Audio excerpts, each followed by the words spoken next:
અમદાવાદમાં મોડી રાતથી ધોધમાર વરસાદ, અનેક વિસ્તારોમાં ભરાયા પાણી. તો અમદાવાદ શહેરમાં મોડી રાતથી ધોધમાર વરસાદ વરસી રહ્યો છે, ત્યારે ધોધમાર વરસાદ વરસતા અનેક વિસ્તારોમાં પાણી ભરાયા છે. નેશનલ હાઈવે નંબર 8 પર પણ પાણી ભરાયા છે, ત્યારે નારોલ પાસે આવેલી મોની હોટેલ પાસેનો સર્વિસ રોડ પણ પાણીમાં ગરકાવ થયો છે. અંદાજિત 500 મીટર જેટલા રોડ પણ પાણીમાં ગરકાવ થયા છે, ત્યારે વાહન ચાલકો મુખ્ય હાઈવે પર રોંગ સાઈડ જવા મજબૂર બન્યા છે. તેમજ વિઝિબિલિટી ઓછી હોવાથી હાઈવે પર અકસ્માતનો ભય જોવા મળ્યો છે. છેલ્લા 24 કલાકમાં 181 તાલુકામાં વરસાદને લીધે ગુજરાતમાં છેલ્લા 24 કલાકમાં ધોધમાર વરસાદ વરસ્યો છે. ત્યારે બનાસકાંઠા, અરવલ્લી, સાબરકાંઠામાં પણ ધોધમાર વરસાદ વરસ્યો છે. સૌથી વધુ બનાસકાંઠાના વડગામમાં 7.52 ઇંચ વરસાદ ખાબક્યો છે.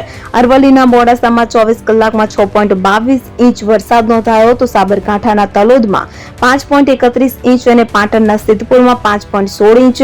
છેલ્લા 24 કલાકમાં રાજ્યના 181 તાલુકામાં નોંધપાત્ર વરસાદ નોંધાયો છે. 38 તાલુકાઓમાં 2 ઇંચથી વધુ વરસાદ ખાબક્યો છે.